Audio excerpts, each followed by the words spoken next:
Are you coming to the tree? They strung up a man, they say, who murdered 3. Strange things did happen here, no stranger would it be if we met at midnight in the hanging tree. The 3 that were murdered? Us. We're a ghost podcast now. The problem, well... You want to talk about strange things? Let's talk about strange openings. Am I right, guys? Am I? Well, Anyway, the Larry, problem is... the problem is, I have no idea where that hanging tree is. So we're just going to meet here at CinemaTalk, and we're just going to do whatever these strange things are here. Yes. That's a good idea. I agree. I think that's good. Hi, everyone. Welcome to CinemaTalk, the official Rule Thirds podcast exclusive to RuleThirds.com, as if there is any other podcast that is CinemaTalk and not exclusive to RuleThirds.com. Today, we are going to be taking a look at Mockingjay Part 1, The Hunger Games Mockingjay Part 1. It is a bit overdue of a look, Yes. but still, we feel that there is some stuff to talk. There are some things to talk about here, so we are going to do just that. So, my name is Larry. My name is Sean. And my name is Max. And, well, I don't know. This lobby's pretty strange. I think this will suffice. You think this will suffice as a hanging tree? Perhaps. Stranger things have happened on this podcast, Larry. We both know that. Let's all go to the lobby to get ourselves a treat. I don't know. That guy who sold us the popcorn, maybe that was the guy who murdered 3. Yeah. I don't know. He has got a now, weird Prices look. are could murder. they be referencing the 3 men in the tail in the Deathly Hallows? Could they be referencing the 3 brothers? Don't bring Harry No. Potter into this. Okay. One All right, young great. adult movie Great. adaptation One series at a time. One at a time. Let's not get carried away. Anyway, so how you guys doing? How's everything? I'm good. I'm stressed. He is stressed. Well, Sean's done with college, at least for now, anyway. Well, yeah, it's winter break. I didn't graduate. It's Yeah. winter I know, break. it's winter break. I Celebrating finished the the holidays. semester. But Max still has a little bit of work left on his plate. A little? A lot. I'm sure. He is coming to us from an editing room. Live he is working from the on his editing room final. at this Art Santa Fe, right? The Santa Fe University of Art and Design. It's the Max Mariner It's show. Max Ba-da-ba-da-ba-da. That was priceless, right? Anyway, let's get to the review. Anyway, yeah, so that's our lives. But so now we're going to actually get to Katniss Everdeen's life, which is really spiraling out of control Yes. in the 3rd installment of this 4-movie series of The Hunger Games. So let's just do a quick recap let's just do like a quick thoughts of the past movies, just so that way we can really kind of quick, like a sentence or get 2 each. Yeah, get our way in there. As Okay. far as I'm concerned, I thought the first movie was very good. I thought the second was even better. I think both movies are very well paced. They're very suspenseful. Jennifer Lawrence does a great job leading the way, as well as the rest of the cast. It's all just great. I like the 2 movies, most definitely, but I feel the second one's just better because Francis Lawrence adds much more of a touch in the second movie, just stylistically, than Gary Ross. What about you, Sean? I thought the first one was pretty good. Didn't wow me, but I enjoyed it. I think it had a lot of good elements. And the Catching Fire, I think, is just excellent. It's one of, if not my favorite movie of 2013. So, yeah, I really, really loved Catching Fire. And yeah, that's it. All right, perfect. There you Max? go. I thought the first Hunger Games was like pathetically average, not like barely worth watching. And the second one was actually a huge improvement and pretty dang good overall. Yeah. All so right. as you can see, we all like the Hunger Games franchise. Yeah, at least a little bit. We don't you know. think we don't think any of the movies are bad per se, but we all are big fans of Catching Fire. In fact, we reviewed it, and you can check it out on our channel. Yes. But now we're going to talk about Mockingjay. So we were all walking into Mockingjay, excited for another movie in this franchise because we all feel that it had the potential. Francis Lawrence is back again. Mm-hmm. Director of Catching Fire is back for Mockingjay. And I guess we'll just start off with some overall thoughts just to get ourselves, just to lay all the thoughts out there. And then, if I find any details that we all certainly agree on or disagree on, we'll just move forward from there. Well, right. Remember, we always start this with no spoilers, just general thoughts and a score for those that don't want the spoiler. Yeah. Right. So we are just going to give our thoughts now. I'll start. Just go in the same order. I enjoyed Mockingjay quite a bit. I don't know if it's as good as Catching Fire per se, but I will say that it definitely kept the suspense going, and it was really impressive to me because this is the only Hunger Games movie so far where there are no Hunger Games. But yet, even so, some of the moments in the film were still just as suspenseful and still just as powerful. And, of course, the acting is still great all around, and especially with new additions. And overall, I liked it. I really did. I enjoyed my time in the theater. I'm going to give an 8.5 out of 10 for Mockingjay. What about you, Sean? Well, I actually realized that I don't really have a final score yet. I'm kind of split between two, so why don't you let Max go? Get back to me.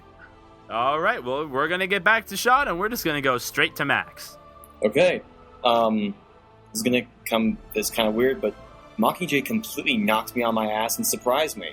Oh, it's awesome. a legitimately well-made, excellent film all around. It's easily the best in the series, and honestly, it's the best filmmaking movie in the series too.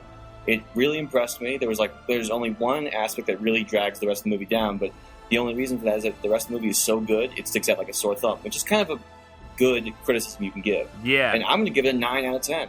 I was really impressed. All right, well, there you go. So two so far, feeling good. Please don't ruin it, Sean. Please. Well, it's a good thing. Then I really, really liked it too. Again, I just like Max, I was very surprised because it got less reception critically and audience than the previous movie. I expected it to be a good chunk less good than Catching Fire, but I actually think it's kind of close.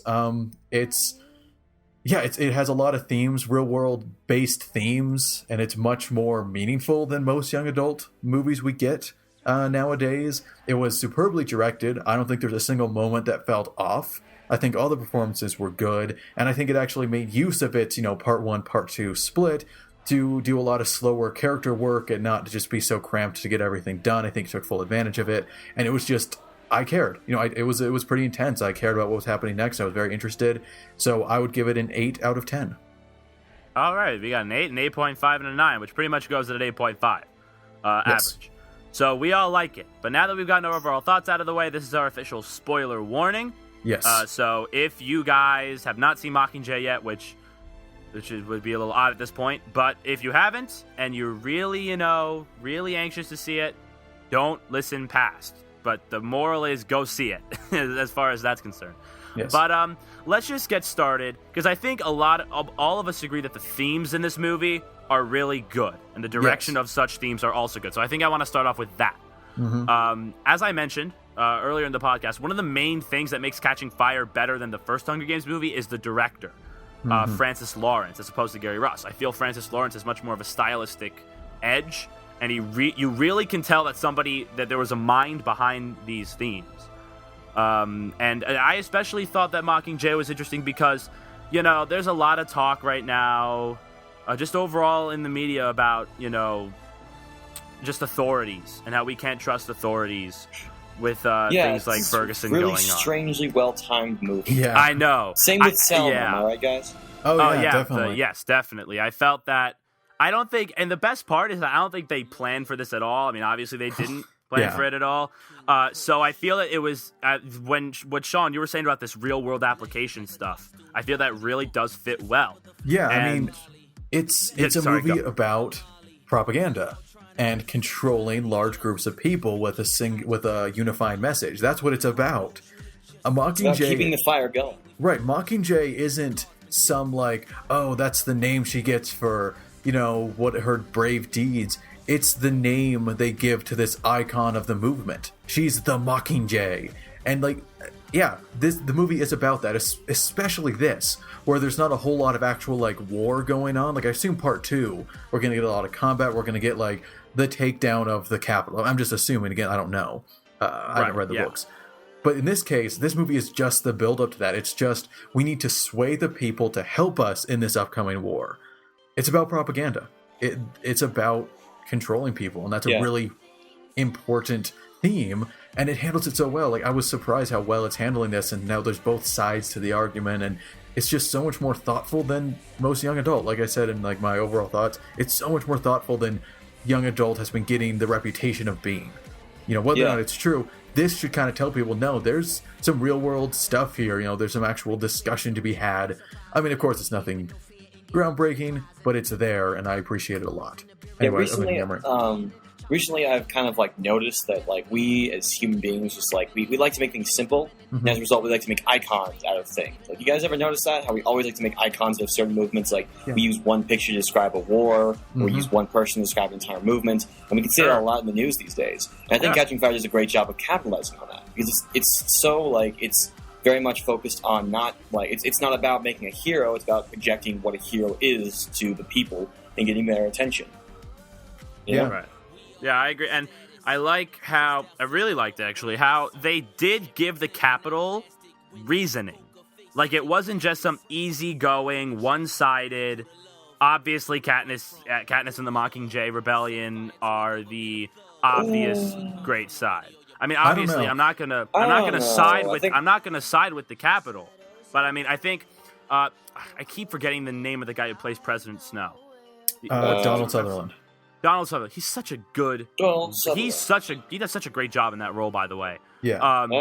And I think the speech he gives about the heart and the blood pumping, I thought that was just a really good speech. It was very powerful. And there's a lot of great, powerful scenes in this movie. And the theme just connects with so many different elements going on, so many different decisions they make.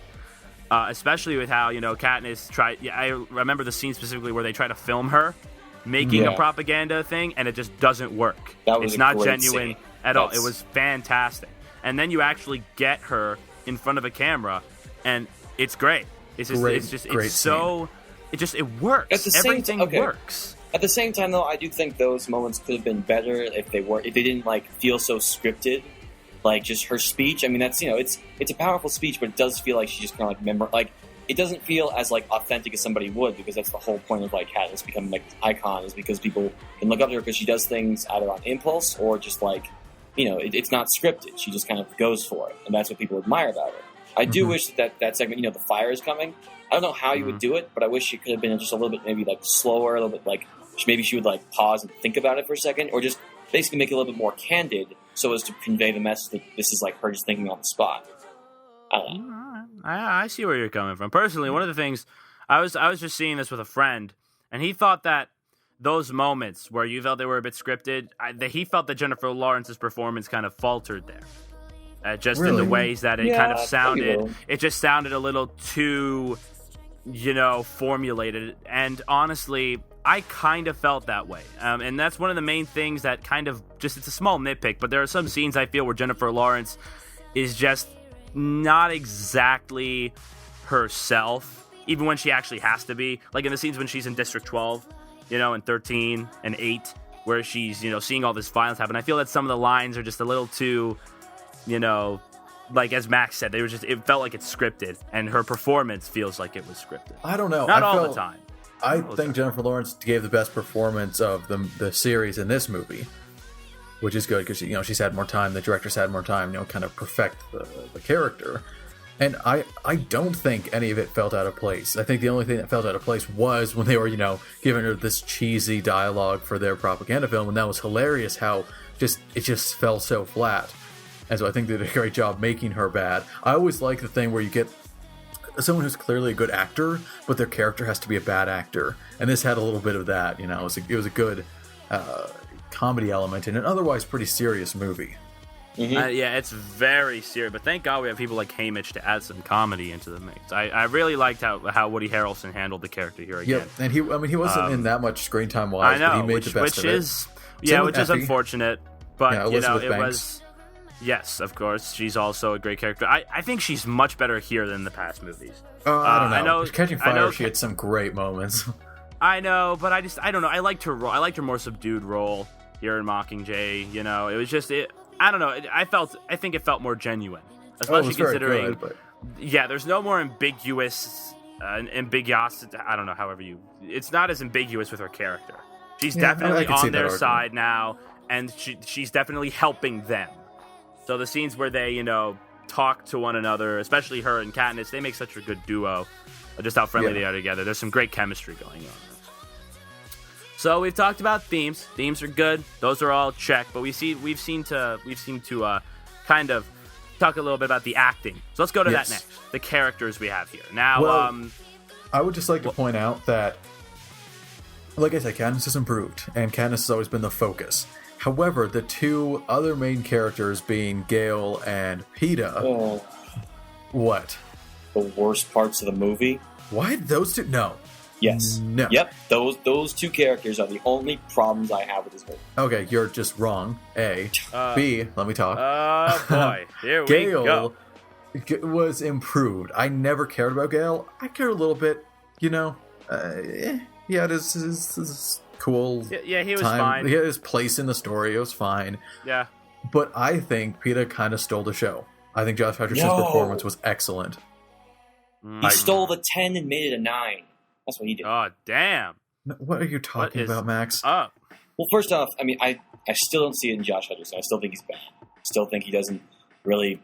he doesn't have a good presence on screen. He doesn't do a very good delivery. And, like, he cannot do crying. He cannot do crocodile tears to save his life. And he, as a character, I know this is, in the books, but the books don't matter. He drags down Katniss as a character, and every single point of this movie, it's always dragging her down. Literally, he's like, there's never a part where like she benefits from his existence. It's always a conflict, and it always makes it her less interesting of a character. Oh no, conflict. No, she can focus on the interesting conflicts and not just all about Peeta. Well, hey, she cares about Peeta. Well, yes, but like to this extent, it's not like good. No, I disagree. I think Josh Hutcherson's very good. I think this was definitely his best performance in the movies. I mean, I think he was fine in Hunger Games, and he had some really good scenes in Catching Fire. But I think every scene he was top notch in this. The interviews that were being broadcast were really well done, and those were good story elements. And since we're spoiler territory, him at the end was that was the only scary. good part about him in this movie. Yes. Oh yeah! Oh my god! That was one of the best scenes in the whole damn movie. And that final shot, last though. Scene with Peeta, final shot. Just him, you see his head popping into view, and you're like, oh, I don't know. It's an interesting disagreement we have here. I think Josh Hutcherson was great in it, and I feel like I'm glad that we're going to get more of him next movie. Clearly, I'm really glad.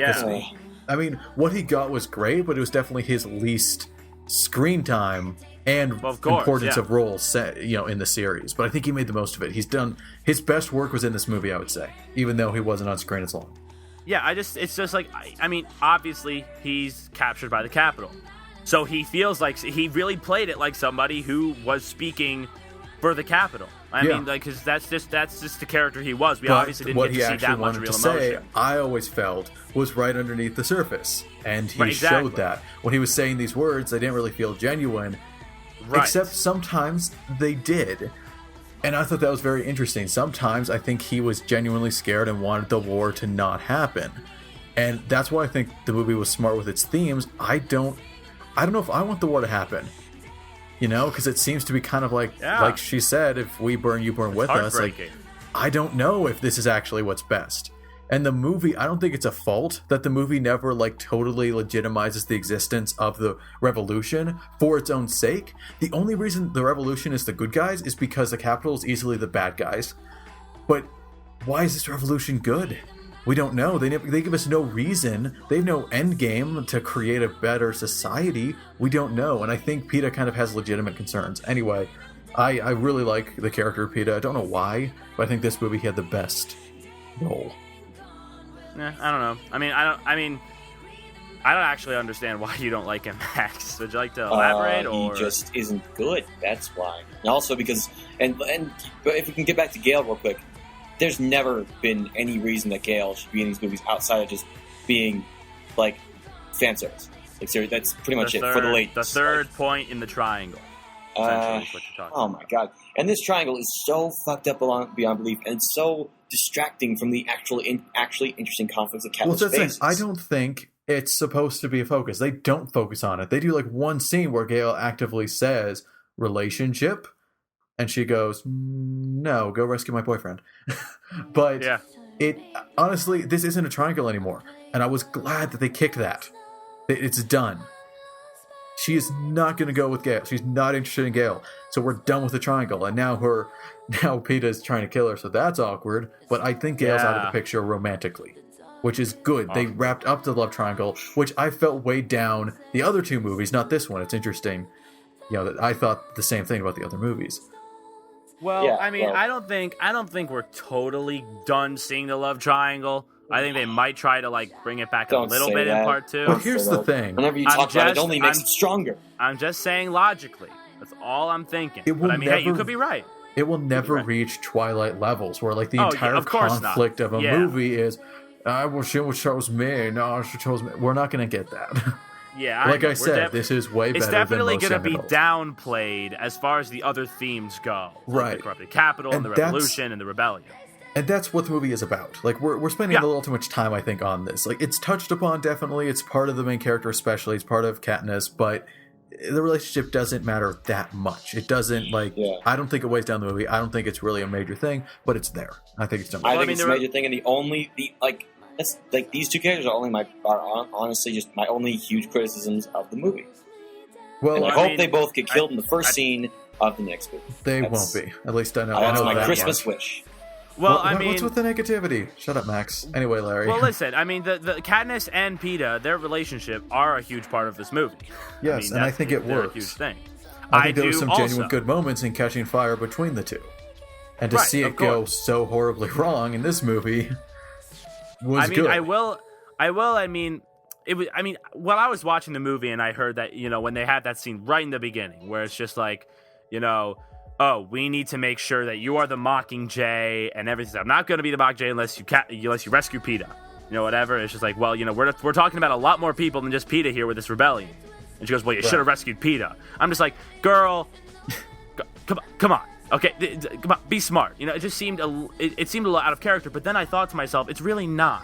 It's really not. Because she's really invested a lot of herself into her relationship with Peeta Yeah. in these movies. And honestly, And I feel felt like it's that it worked with the character development, kind of understanding how much the rebellion matters, and having to balance, her wantings with the rebellion and things like that. It worked. I think it's a totally like it. realistic character thing too. Like in the situation where the world's been, torn apart, her house literally destroyed, like her home is literally destroyed. Like the one thing that she can kind of cling to is Peeta. And so when they say, "Hey, lead this rebellion, war, your home was destroyed, thousands dead," she's like, "Can you at least give me my boyfriend?"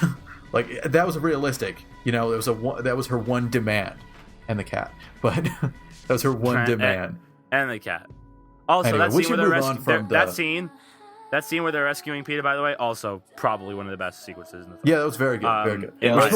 let's quickly cover the big names. Yes, The great I Philip think, Seymour Hoffman, may he rest Yes, in peace. Philip and Seymour Hoffman did a Julie great Moore, job. she's great. It was such a good surprise to see her in this. Yeah, seriously, know she was in it? I thought I her hadn't seen a performance was single really good. trailer for this damn movie. Really, they were Yeah, solid enough trailers. Cool. Yeah, they were all right. But I was really happy to see Julie Moore in that. Like that was just a nice. She's one of my favorite actresses. So I I think trust she her, did a though. great job. Great anchor for the movie. Just to kind of hold it down. I think she was good, but I think she I don't trust that character, and I think that was intentional because Julia Moore's a great actor, so I don't think I'm misreading. I don't trust that character. We'll see where that goes next movie. well, yeah, it's probably. And then what about pretty gray. Beatty? Do you know the name of the actor who plays Beatty? No, but he was in another movie, and he's really fun. He's good. He's just He was great in Catching Fire. He's great here also. Wait, I who think are you he's talking a about? lot of fun.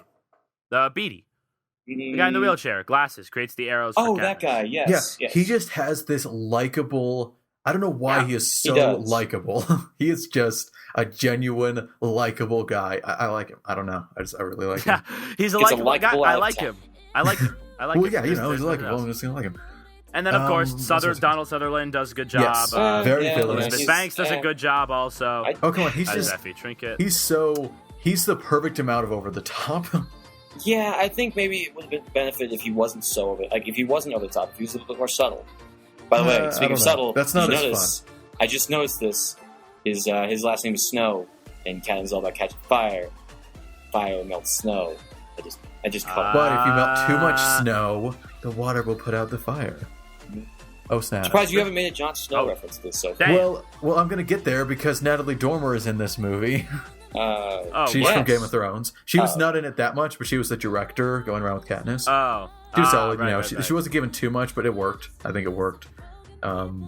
Yeah. I think that's it for the cast. Yeah, can we Yeah, talk that's pretty about much it for cast. can we talk about Yeah. world building?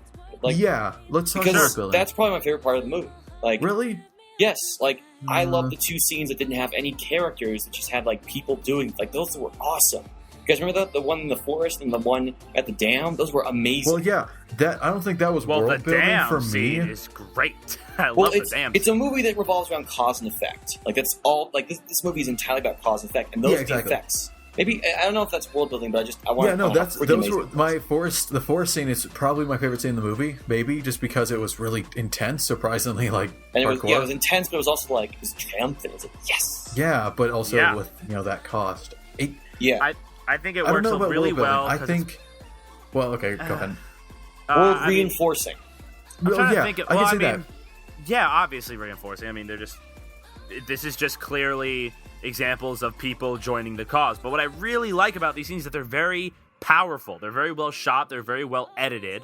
Oh yeah, and when they're all singing the hanging tree and going to the dam. That was great. That's easily my favorite. Yeah, I'm always gonna remember that shot. Just like hearing, like that's the best part of the song where like everybody chimes in. That's great. I feel it's just because of the scale of the movie. I think this has the most scale. And I think the largest amount of people get scope. Excuse me, that's probably a better word to use. Yeah, just the more people. Lots of people. Here's something that they did really smart. The movie, except for a few scenes where Katniss goes to some different districts to meet with people or to fight or to shoot propaganda, whatever. Most of it takes place in District 13, which is all underground, very confined, just an underground living place, right? A lot of it takes place in just one location.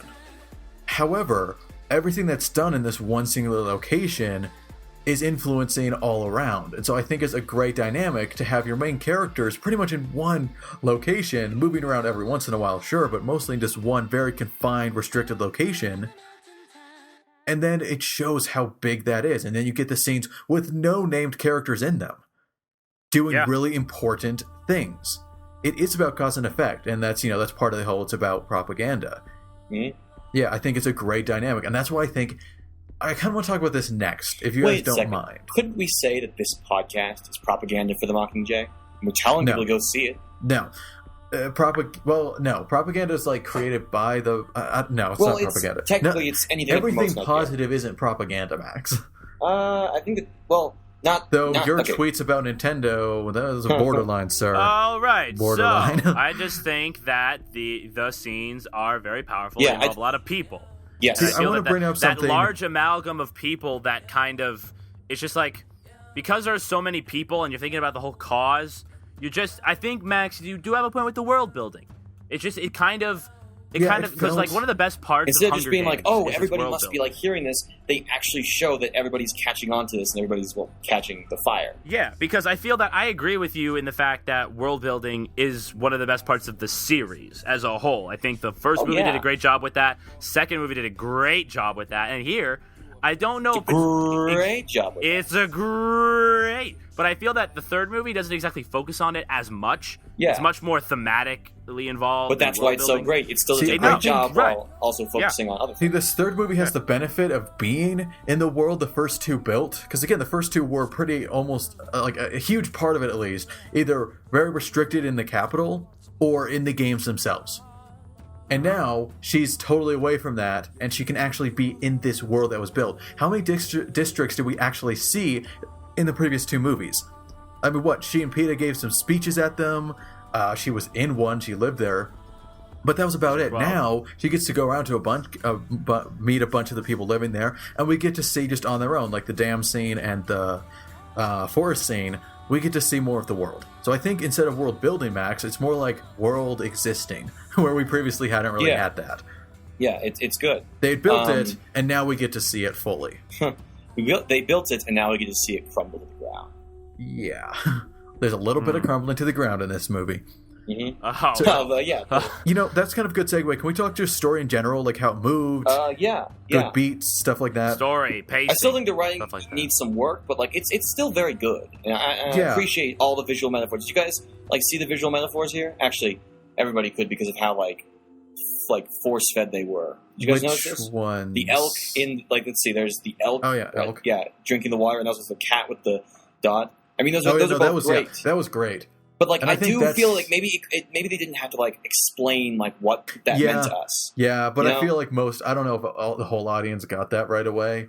Her just staring at the cat in the light. Yeah, because and, that's like, one of the benefits of adapting a book is that you can take like a description like that, you can put it into film, and it'll still like work. You know, you can still convey a certain sense of what the author was trying to do. Jennifer Lawrence sold that. Yeah.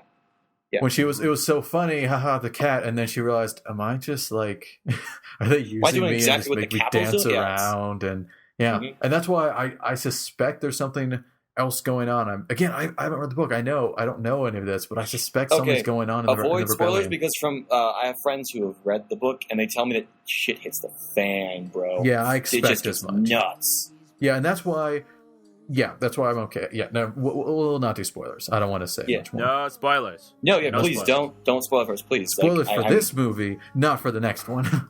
Unless seriously. Peter dies, then tell me that on Christmas Eve and my we can best God. Christmas gift. What is your thing? It's PETA. Jeez. I think you're man. anti-PETA because he's cool. You're anti-cool. No, he's bad. No, he's not. He takes away from Katniss as a character. No, I think he Okay. brings out what makes Katniss so relatable, that she actually cares about other people, And I something will that's say, missing from a lot of protagonists. And while we're on that, I do think maybe they like kind of almost got to the point where they made Katniss into like a superhuman. I mean, not only can this girl like not only can this woman shoot down 2 planes with 1 arrow, she can also sing like an angel. Like, I mean, I think that's Okay, maybe well, they to be get fair, those are explosive arrows. Yeah. So there's Yes, slightly I more got of a that, reason yes, for but- why that worked. I think it would have made a bit more sense if she used 2 arrows, like 1 on each.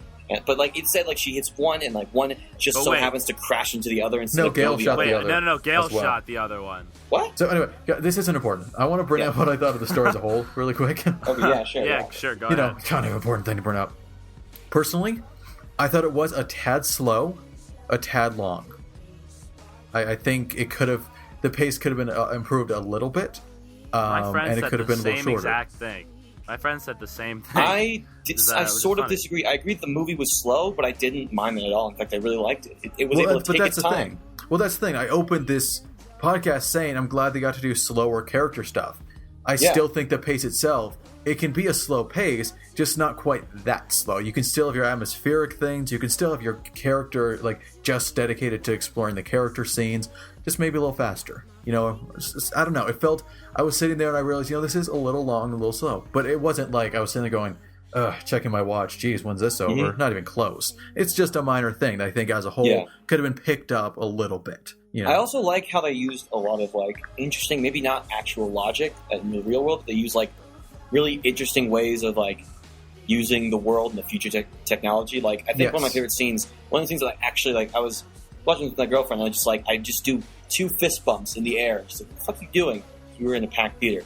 And like basically what happened was what this guy does is like he's trying to jam a signal by using sound and like just basically just a bunch of data from filming a guy talking into a camera.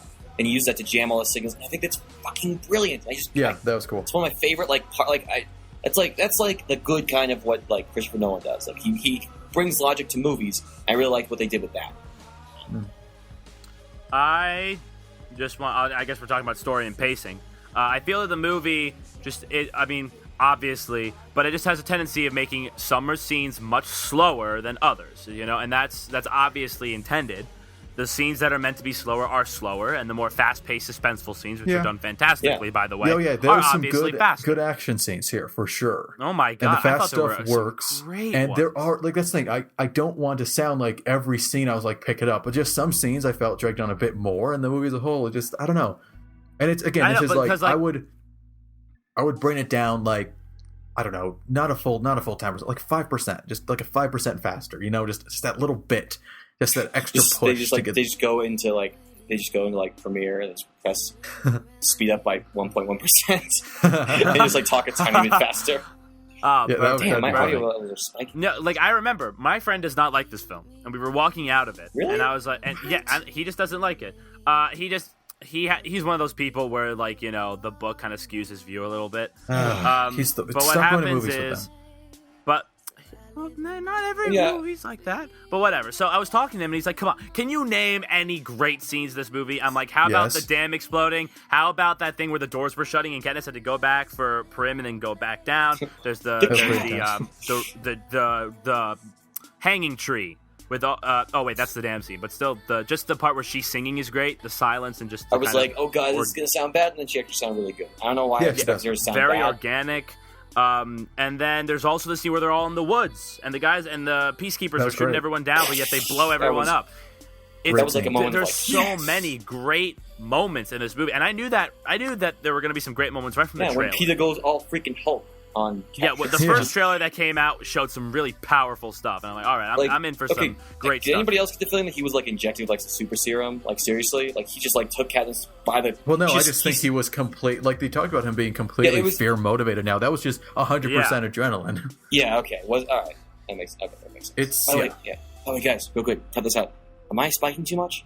No, you're fine. Okay, cool. Okay, cut this out. So can I really quickly? Like, are we done with like basic story stuff? Because I want to talk about one really important aspect. I want to talk about one really important aspect too.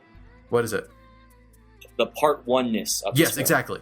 Yeah. Okay, cool, wonderful. So, Larry, can that be our ending point? Yeah. Sure. Can I say it? Because I just thought of this. It set the standard. It set the bar. I thought it would take me a lot longer to get on board with this part one thing because of what Deathly Hallows did, but this absolutely proved to me that you can actually make a part one and still make it a full movie. Infinity War, you've just got your gold standard that you have to meet. Yeah. See, for me, this did not feel like a part one necessarily. Yeah. Because, again, the only part one, part two I've seen is Deathly Hallows. And where did part one end? There was like kind of a climax. Voldemort gets the Elder Wand and it's like, whoa, it's going to be big. Yeah, and then like the sad Dobby dad, like it didn't feel complete. It felt like the story will continue next. Yeah, same with the Desolation of Smaug, which I just watched the other day. Like it. But the thing about that is that is in a trilogy. Like we're talking explicitly part 1 and 2. That makes sense. However, what sort of bothered me about, what sort of has bothered me about, a lot of cliffhangers or a lot of endings to part 1 and part 2s in TV movies, that they always have to end on super sad notes or super climactic notes with things are bad about to happen, and you're like, oh, okay, so I have to tune in next time. And I thought they were going to go there, but instead they told the first half of the book, from what I assume, and then they tell the second half, and it's not going to be like you have to go If you don't want to see part 2, I don't think you'd have to. Exactly. The only reason that you would be really dying to see Mockingjay Part 2 is if you are interested in the story. It's not like, I really want to see Smaug wreck Rivertown. And that's it. That's kind of just a superficial, I wish they'd shown that in the first movie. Fine, I'll go see the other one. Yeah. But here, it's like, I'm interested in this character and what she's about to do and this oncoming war, this whole situation. That's good. That is a genuine interest in your franchise. That's good. So what I was saying about Deathly Hallows is that it ends with kind of climax. Bellatrix captures them. Voldemort's on his way, whatever. They escape. Dobby dies. It's okay. But with this, what is the first full conversation Katniss has with multiple characters? What is the point of that conversation? Do you guys remember? Wait, you mean... when she's talking to Coin? The first conversation where she's not talking to the nurse or the guy from House of Cards that was just bringing her to the president. The entire point of that conversation was, you need to rescue Peeta. What did the movie end with? They rescued Peeta? Exactly. It felt complete. Yes, that's something that part ones need to do. By Deathly Hallows didn't do it. And I don't mean to turn this into a speculation podcast, but based on what I saw at the very end, I haven't read the book, and I don't want to be told does not happen in the book, but I know I've made it kind of apparent that I don't like Peeta as a character, but I would not be surprised if it's Katniss that has to do it. The Peeta is so that the Capitol is such a horrible thing. The only that Katniss' completion of her character is that she has to kill the person she loves because I don't think she's gonna. I don't think Peeta dies. I mean, I think it would be. So. Aside from my bias, I think it would be an interesting character moment, but just because of foreshadowing based on what she was looking at the very end. And by the way, I'm just going to say, this movie, this part 1, had a better freaking ending than a movie that was supposed to tell that whole book. Shut up! Your thing with the Catching Fire ending, I don't get it. It was a good ending. Bad ending. It was built up to that. It was foreshadowed forever with the lightning hitting the tree. It's been built up that there's something behind the scenes going on, outside the Hunger Games, and you wanted to know what happened to that. It was built up. I'm not talking about in plot-wise. I'm just talking about how it was delivered. This movie delivered an ending a lot better. It wasn't just a huge dump of exposition followed by staring into the camera and, oh, fuck you, By the way, best shot in the movie. Best shot. Jennifer Lawrence Anyway, just acted that out of that shot. Anyway, that's previous movie. But let's talk about this movie. Okay, that's Catching Fire. This is Mockingjay. I mean, it was like, obviously there is sort of a quote-unquote cliffhanger in Mockingjay. Oh, yeah, because definitely. obviously we see but that if you think PETA about it, so is is that not with well. Catching Fire. Yeah. Yeah, definitely. I mean, Catching Fire definitely. Way That's more the than problem Mockingjay. with trilogies. Hunger Games ended. And they had to bring in this new Quarter Quell thing. They had to do all this to make the sequel. That was a problem. I think that's a book problem. That happens with a bunch of things, like Pirates of the Caribbean. The first one ended, and then 2 led directly into 3. It had to exist with 3. It's something that bugs me when 2 and 3 are just joined together in one. It's on its own. It's just poor planning. But it's just like the second movie, and it ended with, oh man, what's going to happen next? Things aren't looking good. Yeah, like it's sort of like, I think it's just as good of an ending, like in that regard. It's not like it felt incomplete. It had the same type of ending as the previous movie, which was one book. There was no part 2 to that. That was, a complete book that they made into the complete movie.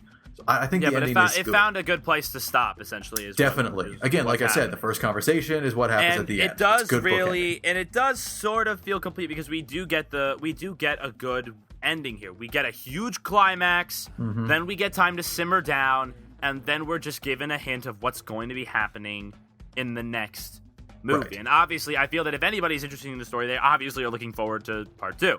Yes. I'm just hoping part 2. I don't really know. I mean, obviously, I haven't read the books, but I don't know what else there is except for screw the Capitol. So I'm wondering how they're going to pace that out. Is this going to devolve into what Deadly Hallows Part 2 did? I mean, I know. It's just a giant battle, which was awesome, which was great. Yeah, it was was cool. awesome. It was cool. This is okay, in my head, I'm fine with this part 1, part 2 trend if it's done like this. Part 1 is build up to the real conclusion. Because like I was saying, when I say I wanted Mockingjay to be shorter, how long is it now? Like 2 hour and like 10 minutes? Yeah. Just about. Instead of I'm not saying that a 2 hour and 10-minute movie should be the first 30 minutes of a whole Mockingjay movie. That would ruin so many great things about the film and the story and the characters. And so I don't think this is stuff that you could fit into one movie. I think they expanded on it, and it's doing a great job setting up part 2. It's not like it's just slowly telling a story. It made a movie out of the first part of the book. Yeah, right. This is where you do your heavy lifting. It's quieter. It's not as action packed, but the payoff is a lot of good setup, a lot of good character stuff. Yeah. And then you get to explode at part 2. Yeah. Did you guys hear about that movie that's based on like a really, really long Stephen King book? It's like called like The Stand or something like that, and it's a really, really long book, and they're planning to expand it into 4 different parts. As long as they abide by what Mockingjay Part 1 has done, and basically told its own story while also having stuff ready for the sequel, it'll be fine. I think, again, TV is a huge influence on film and vice versa. This could be just a way that the TV is influencing film, because each season of a TV show should be complete, but it's not like you can stop after a season or pick one random season and see it out of context. There's more to come, but you have a good stopping point. So Mockingjay Part 1 felt like a season of a TV show, At start point, had an end point, but wow, can't wait for next season. Yeah. Which, fittingly is 1 year from now, exactly. Although she did not knock on anything at the end of this movie, and that made me sad. She did not knock on a desk. Anybody? House of Cards? Yes, I wasn't going to be blatant about it, but yeah. Anyway. Oh, well. More House of Cards references. Yeah. I swear, we praise Netflix and Netflix shows so much, they should be paying us. Yeah. And by the way, they have Catching Fire, so go stream Catching Fire before you go see Mockingjay. I know. Exclusively that on was my Netflix. original plan. I guess it does have that problem. Okay, actually, now that you mention it, it does have that problem where you basically have to watch the other movies in order to... I know, that's problem. another thing I know. That's not a problem. I agree. Look, that's I a good think thing. that they do it. It's a series. Yeah, but I think I know, but... Okay, well, if you're going to say that it's a series, it's just part 1 feels complete, except for the very beginning. They don't even take any effort every time. I know. They don't give any effort. Maybe a small amount, a small, tiny exposition dump, just interspersed throughout the first act. But they don't make much of an effort to really explain what happened during Catching Fire. And I'm not saying it ruins the movie. I don't think you really needed it. I went with my mom and sister, and my mom had not seen Catching Fire. Yeah, eventually you get the idea of what's going on. There's a huge rebellion. The Capitals are pieces of shit, and you just kind of have to move on from that. But I'm just like, it would have been so much more interesting if they could have done a nice, good old show don't tell. Oh my God! Look, when what I is up say with Katniss? it needs to stand on its own, I don't mean you should be able to jump in without any previous knowledge. That it's too much to ask. Okay? Maybe a serialized franchise like Harry Potter is like, here's a complete story, here's a complete story, here's a complete story, and there's 7 of them, right? Mm-hmm. The subject comes in, the subject is wrapped up. And the movies split the last one into 2. But that sort of thing, you can probably watch Prisoner of Azkaban and be fine. You don't need to necessarily know anything before. You could probably jump into even like Half-Blood Prince, something later on. But this is much smaller and more direct. I don't want them to try to explain everything in the previous movies in one. When I say self-contained, I mean it had a beginning, middle, and end. It didn't feel like beginning, half a middle, wait till next year. This felt complete. Deathly Hallows Part 1 did not. And we keep coming back to that because it's a young adult, very popular, very good series, but that movie did suffer from being Part 1, whereas Mockingjay did not. In fact, I would say it is a better film because of its Part 1. I don't know if that's really even debatable. I think if it had to fit in twice the material into this runtime, it wouldn't have worked nearly as well. Yeah, I mean, it would have been I think it still would have been great. I think you still could make a great movie out of Mockingjay. But the fact that this Part 1 got a chance to slow down and be like, hey, here's what's going on. And I think it's going to make the conflict in Part 2 that much more powerful and meaningful. I mean, I think I'm going to go ahead and say it. Unless Part 2 can really impress me, this might be the only time in the series The Hunger Games has completely outdone the Harry Potter series. Completely. Wow. Completely? I don't know, man. I mean, in terms of Part 1, they just holy crap. Oh, well, yeah. But Deathly Hallows Part 1, it just kicked it in the face. It's like a bam. Yeah. A bam. Yeah, I don't know. I don't know if I can say that for sure, but I feel that if Part 2, podcast at some point. We should probably. Because the suspense and pacing of the action scenes in the Hunger Games series has always been great. In fact, they have been my favorite part of the series in general. And so if they can bring that to Part 2, like they did in these last 3 films, oh my god, we are in for the greatest thing ever. Yeah, it's probably it's gonna be awesome. Mockingjay Part 2 has shot up there my anticipated for 2015. Yeah. I mean it's not Ultron or Force Awakens level, but it's up there. It might even be number 3. Yeah, I mean, see, for those who have read the book, I mean, it's, I was talking with my buddy Riley, who's a screenwriter, about this. If you've read the book, you're excited to see what the conflicts that are described in the book will look like on the big screen. I mean, I was super excited for the Battle of Hogwarts when Part 2 was, announced and coming. I was super excited for that. But now, as somebody who's never even, who doesn't even, hasn't even seen a word on a page of any of the Hunger Games books, I'm really excited to see what's next. I don't want to know. I don't honestly want to know anything. I went into this movie kind of blind, honestly. I didn't see the trailers or anything like that. So, cool. Yeah, as a viewer, I'm excited and I'm looking forward to Mockingjay Part 2. And I'll just say this real quick. This doesn't mean anything, but I really liked the ending animation after the credits. It was a really cool animation that just shows you the evolution of the logo. Yeah, and I really like that. I don't know what it was. I didn't stick around for it, but I've heard of it, so I heard about it. It's cool, and it shows you the logo for Part 2, and it's like holy shit, things are really going to go down. It tells you that with a logo, and that's really impressive. That's true. So after catching fire, when that logo came up, I knew. That was cool. But oh boy, here we go. But anyway, yeah, Sean, you're right. Let's start wrapping this up. So I guess we're just gonna give once again overall thoughts, just going around one more time, just to sum it up. I guess we'll go in the same order as before. Again, this is a very well done movie, and I mean, look, let me tell you, I walked into this movie after just seeing another movie. So I was already kind of tired because I had just sat through Exodus, Gods and Kings, which is a 2.5-hour movie. Hey, you want to give a quick thoughts on that? How bad was it? Should I? No. In one word? No, I don't think so. One word. One word, bland. 6.5. But let's get back to Mockingjay. So I was kind of tired, and I don't know. I was ready to sit down for another 2.5 hours, but I wasn't sure if I was really willing. But Mockingjay just grabbed me right in the first act, and it didn't let me go until the very end. It's definitely better than the first Hunger Games, in my opinion. That's for sure. Yeah. I still have to rewatch Catching Fire, see if it's as good, because they're both very well structured thematically. But it's just so great. The suspense in the movie is so well done, especially for those who haven't read the book. And the acting is still great. And the themes are just great. The movie's great. What did I say? 8.5 out of 10. It's great. Go see it. Yeah. John. Okay, well, I mean, yeah, I wanted to say at the beginning, but I want to kind of build up to it. This is how you do a Part 1. you take advantage of two films. You do your character work. You do your setting up the scenario fully and completely. You don't jump the gun and get to the big bang explosions climax battle yet. You save that and you get to do the quieter stuff, but that's still meaningful. Again, it has a complete beginning, middle, and end. It felt satisfying while still hinting at greater things to come. This is how you do a part one. It felt like its own movie. And again, themes are awesome. This is much smarter than young adult is known for. I hope it helps the reputation of young adult, because it's kind of looked down upon when it shouldn't be. And this is a good example of how it shouldn't be, because I think it has a lot of really good themes going for it. And it's just well directed. Again, I didn't feel, there was no moment that felt substantially off. It all worked. So, again, Hunger Games Mockingjay, I give an 8 out of 10. Nice. Max?